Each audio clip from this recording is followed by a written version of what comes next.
భారతదేశం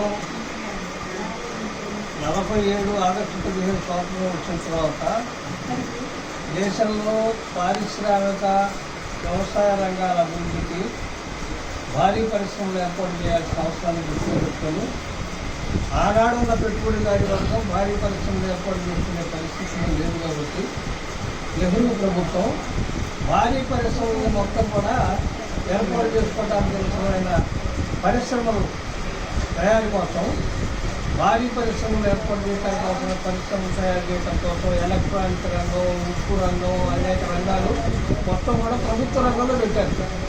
ప్రభుత్వ రంగంలో పెట్టి పెట్టుబడిదారులు ఆ పెట్టుబడి పెట్టగలిగిన స్థాయిలో లేరు కాబట్టి ప్రభుత్వం ద్వారా పెట్టుబడి పెట్టి ప్రభుత్వ రంగాన్ని పెట్టుబడిదారులకు ఉపయోగపడేటట్టు చేశాడు ఇప్పుడు. ప్రభుత్వ రంగం మొత్తం 190 పాళ్ళు భారతదేశంలో ఉన్న పెట్టుబడిదారులకు ఉపయోగపడితే 10% పేదలకు ఉపయోగపడుతుంది. అది కొనసాగింది ఆ క్రమం. 1991 నూతన పారిశ్రామిక విధానాలని ఏర్పడిన తర్వాత సోవియట్ రష్యాలో కమ్యూనిస్ట్ ప్రభుత్వం కూలిపోయిన తర్వాత పబ్లిక్ రంగం అవసరం అనేది పెట్టుబడిదారులకు అవసరం లేదు. ఎందుకంటే భారతదేశంలో ఉన్న పెట్టుబడిదారులు అంతర్జాతీయ కార్పొరేట్ పెట్టుబడిదారులతో పోటీ పడి ఇవాళ యూరోప్ ఖండంలోను, ఆఫ్రికా ఖండంలోను, అమెరికా ఖండంలో కూడా అమెరికా కార్పొరేట్ సంస్థలతో పోటీ పడి వ్యాపారాలు చేస్తున్నారు.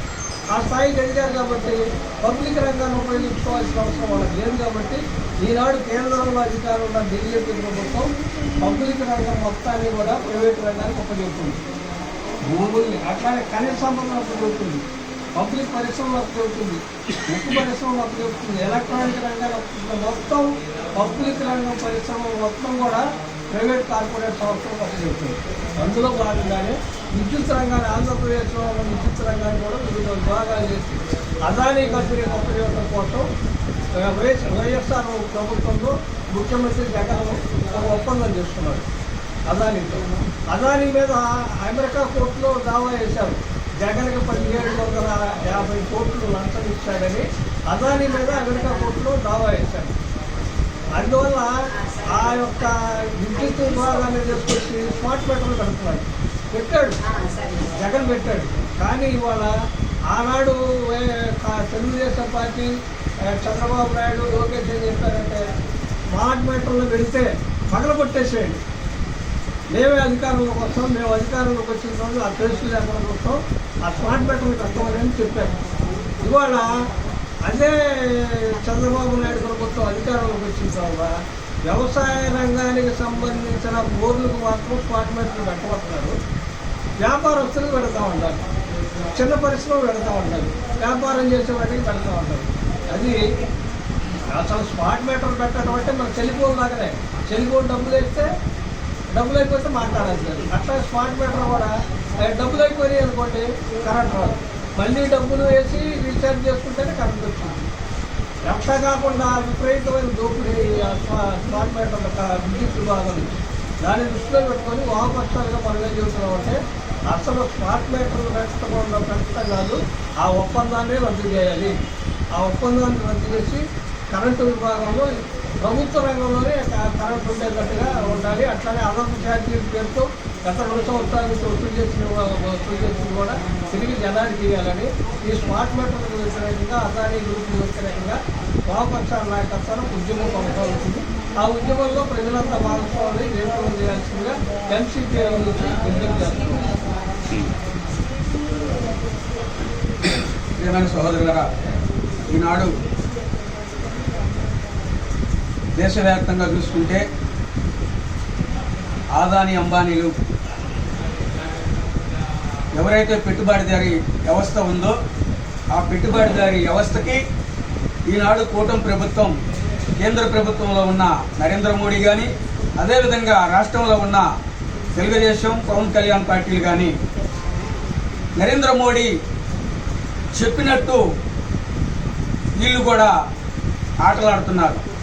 ఆయన చేతిలో కీలుబొమ్మలాగా ఆటలాడుతున్న రాష్ట్ర ప్రభుత్వాలు ఒకసారిగా ఆలోచించాల్సిందిగా కోరుతున్నాం.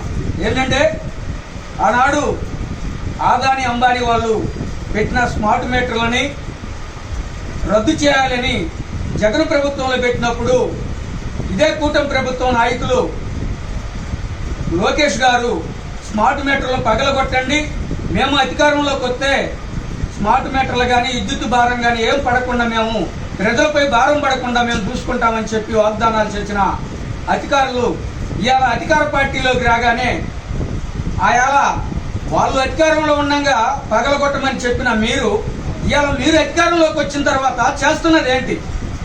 దానికి భిన్నంగా వాళ్ళు చేస్తే తప్పు, మేము చేస్తే ఒప్పు అన్నట్టు చేస్తున్నారు. కానీ ఆయాల మాట్లాడిన మాటకి మీరు ఎందుకు కట్టుబడి ఉండటం లేదు? ఆదాని అంబానీ స్మార్ట్ మీటర్లను ఎందుకు వ్యతిరేకించడం లేదని చెప్పి మేము అడుగుతూ ఉన్నాం.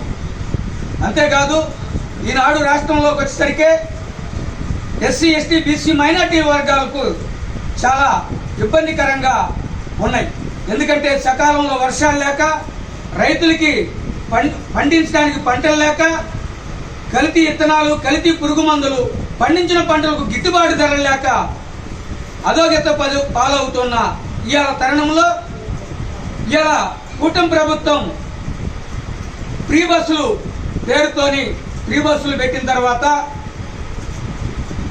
ఆటో కార్మికులంతా కూడా రోడ్డును పడే స్థితికి వచ్చింది.